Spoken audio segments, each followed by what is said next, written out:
Hi friends, welcome to Beautifully Bookish Bethany. In today's video, I'm going to be talking about the best mystery, thriller, and horror books that I read in 2022.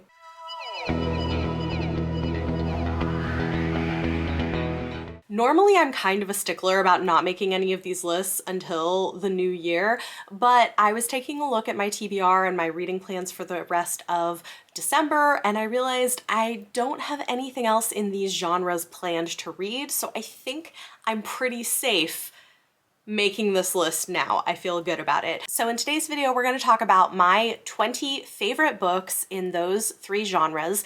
I am going to go by genre and by rating. Basically, what I ended up doing is I took anything that got 4.5, 5, or 6 stars, and 6 stars is in my personal rating scale what I give to an overall favorite of the year. So any book in these genres that got 4.5, 5, or 6 stars, I removed short stories, so I'm not including any short stories in here, but there are a couple of novellas. Ended up with 20 books, seemed like a nice round number. And for context, I do read a lot. I'm gonna end up reading close to 400 books this year, so I'm cool with giving you my top 20 for these three genres. Not all of the books I'm gonna talk about actually came out in 2022, although the majority of them did. And in fact, because I like doing this, let's talk a little bit about the stats of the books I'm gonna be talking about before we dive into them. Of these 20 books, 15% of them are mysteries, 20% of them are thrillers, and 55% are horror. So the majority of the books we're going to be talking about today are horror novels. This tracks. I don't read nearly as many mystery and thriller books as I do horror. I really enjoy horror. I've been reading more of it this year, so I'm not too surprised that I have more favorites in that genre. 35% of the books on this list are YA and the rest are written for adults. In terms of when they were published, I have one 2023 release on the list, so one book that's not actually out yet, but I'm going to talk about it in this video. I've got 13 2022 releases, which is the majority, and then 6 backlist titles, so these are books that were published prior to 2022. Lastly, I wanted to take a look at the author demographics, and of the books that I'm talking about today, 15% of them were written by Black, Indigenous, or person of color authors. That number is low in comparison to how many overall books that I read from Black, Indigenous, and person of color authors, but I suspect it's because we have a dearth of people of color writing in mystery, thriller, and horror genres, although we are starting to see more, which is very exciting, and I think we need to see those numbers go up. But 15%. On the flip side, a full 50% of these books were written by openly queer authors. I do read a lot of books by LGBT authors, and there are some fantastic books, especially in horror, coming out from queer authors, so not too surprised that that number is so high. With that said, we're gonna go ahead and dive in, starting with thrillers. I'm going to give you my picks that I gave 4.5 stars and my picks that I gave 5 stars. There are 2 thrillers that I gave 4.5 stars to this year, and I thought both of them were very good. The first one is Stay Awake by Megan Golden. I really enjoy Megan Golden's writing. She has these interesting twisty thrillers that have some kind of a big concept at the center of them that she's exploring, and that is something that I enjoy in these genres.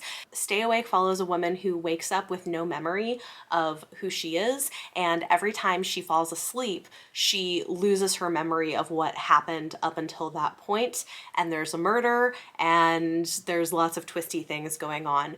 One thing that I think is really interesting about this book, although it's not necessarily the central point of the narrative, is that it's exploring ideas about stalking behavior and how poorly women tend to be protected legally from that behavior until something bad has already happened.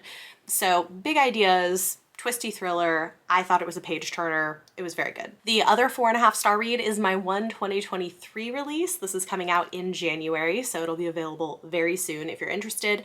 This is What Lies in the Woods by Kate Alice Marshall. I had read Kate Alice Marshall before. She's written some YA paranormal thrillers that I've enjoyed. They're all pretty queer books as well, and this was her first time writing for adults. This one is not paranormal, it's a straight up thriller, but it is still casually queer. Our main character is bisexual, and this follows a woman who is returning to her hometown after the man that she helped put in prison when she was 11 years old has died in prison. He was a serial killer. She had almost died from knife wounds when she was 11 years old, and her testimony was a key part of getting him put away, her and her two friends.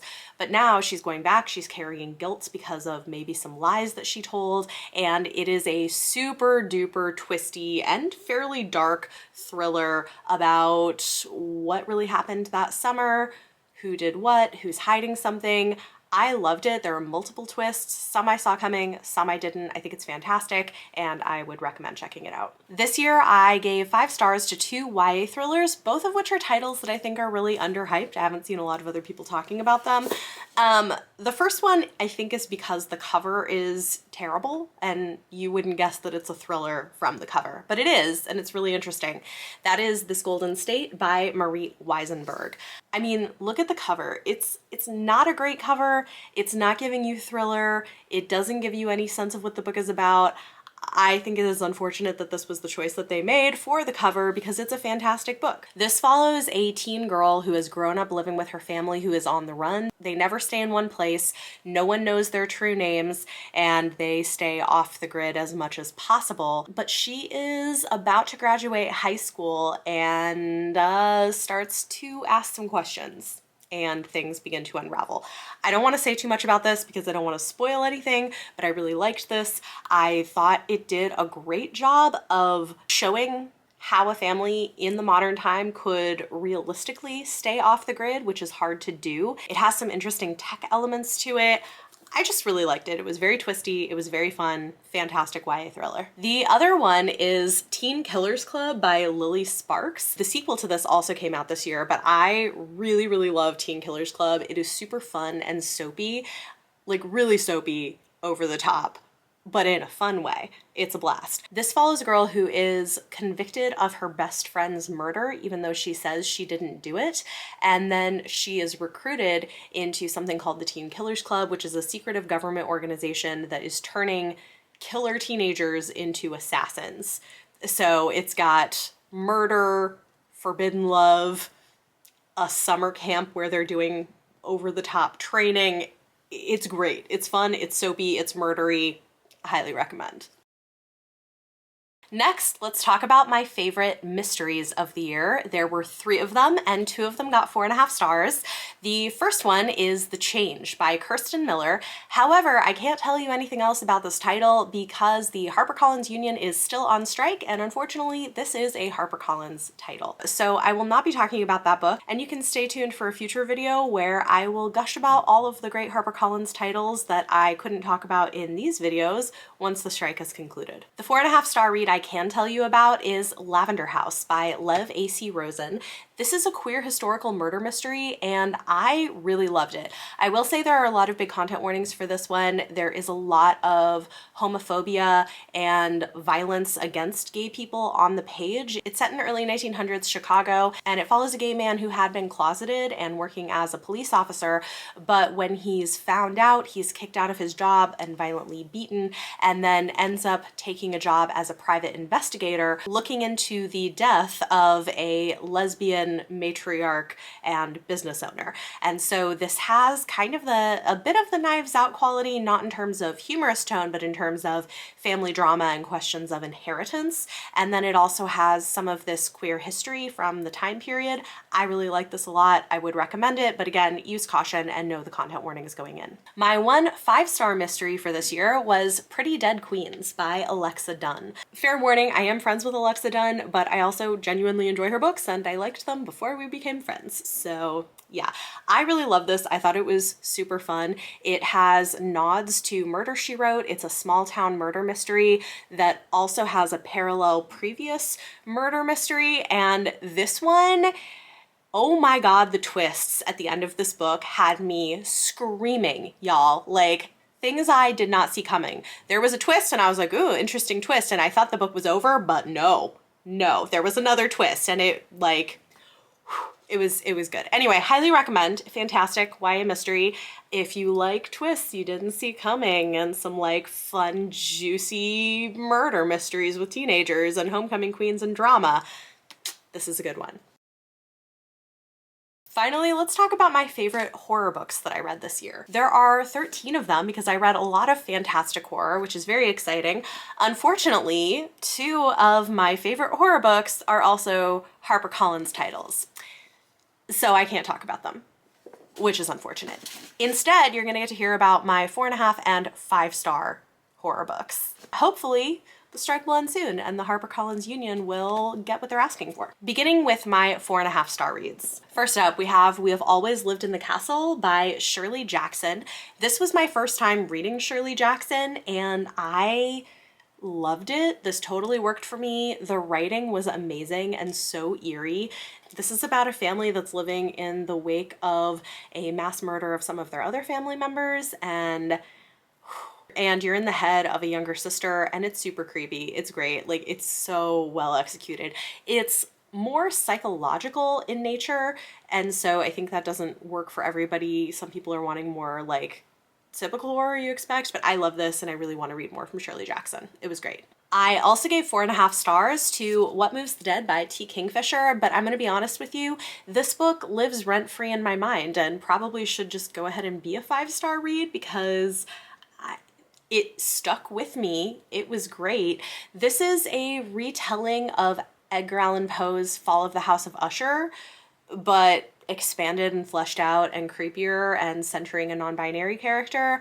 I loved it. I think if you like Mexican Gothic, you will probably like this. It was great. My final 4.5-star horror read is a fantastic debut from an Indigenous author. This is White Horse by Erica T. Worth. This is really good. It's about a biracial woman who's Indigenous who ends up being haunted by the ghost of her mother. And I don't want to spoil anything, but it's really, really good. This is another one that does deal with a lot of really heavy topics like domestic violence and abuse of children and things like that. So, you know, it's not a light one, but it's fantastic. And it's also a book about reconnecting with your Indigenous identity. It was great. I definitely recommend this one. I also think that this is a good pick for readers who are worried about horror being too scary for them, because I wouldn't necessarily call this super scary. It's emotionally intense and it does deal with some intense topics, but it's not like over the top in terms of the horror elements. There are horror elements for sure. There's like ghosts and stuff, but yeah, so I would maybe recommend this one for people who want to try horror but don't want something that's gonna freak them out too much. Moving on to my 5-star reads. The first one is Hell Followed With Us by Andrew Joseph White. Y'all, this is a lot. It's a lot to read. This might be the most intense YA horror book that I've ever read. It is a dystopian horror novel set in the near future following a trans boy on the run from the extremist religious cult that he was raised in that did medical experimentation on him. And there are monsters and a lot of people die and it's very gory and it's really intense, but it's amazing. It's so good. I am very excited to see what else we get from Andrew Joseph White. And if you want a really good Own Voices review from a trans reviewer, I would recommend checking out Adri from Perpetual Pages because they did a review of this book that was really fascinating in terms of the way that this uses horror elements to talk about the experience of transitioning and some other things. So highly recommend that, but this book was easily 5 stars. So good. Next is A Dowry of Blood by S.T. Gibson. This I am putting in horror. I feel like I've seen some people call it like fantasy or romance. I don't know. I think it is more horror, even though there's like kind of a, would you call it romance? I don't think so. I mean, it is sexy, but I wouldn't call it a romance. I think it is horror. This is a vampire story, and we begin the story knowing that a woman has killed her vampire husband. It is polyamorous, I guess, but in a not healthy, toxic way. And yeah, I love this. I thought it was beautifully written and it was super queer. Next up is Leech by Hiron Ennis. This is another fantastic queer horror story that's doing some really interesting things with gender, and I believe the author is non-binary. It's like a sci-fi horror blend and it is trippy. It takes a little getting used to. It's set in a far future dystopia that has a gothic vibe to it, and there is a doctor who is replacing a doctor that died, but the doctors are all part of this multi-bodied hive mind organism. And yeah, this one is definitely horror. Like, there's some intense body horror and stuff, but it was so good and so inventive, and I loved it. Definitely would recommend. I think Tamsin Muir blurbed it and called it like Wuthering Heights, but with worms and sci-fi, which yes, I can kind of see that. Next up is another Kate Alice Marshall, but this one is horror, These Fleeting Shadows. This is one of those paranormal YA stories I was telling you about, except this one is like gothic paranormal YA horror with queer characters and a creepy mansion. It's great. I don't want to spoil anything about this. It is quite dark and intense and involves abusive things. Check content warnings if you need to for this, but I loved it. Some of the content warnings are a little spoilery, so I think I put spoiler tags around some of the content warnings I gave in my Goodreads review, but I thought it was fantastic, and I would recommend reading the author's note after reading this because it's inspired by something that I haven't read, but I just found the context of that really fascinating. I love gothic horror, and this was great. Plus it has a really cute sapphic romance. And we're gonna just keep going with a couple more queer horror picks because that was a lot of what I read and loved this year. Just Like Home by Sarah Gailey. Oh man, this was great. This is a controversial pick. I think there are people who didn't like this or didn't like the ending, but I freaking loved it. I thought it was perfect. It was exactly what it needed to be for the story that was being told. It was really interesting, and this was such a different take on the child of a serial killer trope, playing with some really fascinating ideas, and it definitely has more of a horror bent to it than like just a thriller bent, but it follows the adult daughter of a serial killer who is returning to her childhood home because her mother is not well. And that's all I'm gonna say, but oh man. It was good. And also the way that this book is talking about cycles of abuse in families and childhood trauma, it's great. It's great. I love Sarah Gailey's books. They're incredible. I also gave 5 stars to Summer's Edge by Dana Melly. This is a YA horror novel, and this is one that's very teen drama soapy. I saw one person who I think picked it up because I liked it and read it alongside some of my other recommendations, and they were like, this is not what I expected. It's very like Gossip Girl teen drama, and I was like, yes, it is, because I do enjoy that in YA, and I would have told you, yes, this one has a lot of teen drama in it, but I really liked it a lot. It's got these fraught friendship relationships. It follows a group of friends who are returning to the summer house of one of the wealthy friend group the summer after one of their friends died tragically in a fire. And there's a lot of messy drama because there's like bisexuals and like somebody who has an ex-girlfriend in the group and a guy she hooked up with in a group, and there's all these like messy interlocking things. It's great. It was great. And it was creepy. And I didn't see the end coming.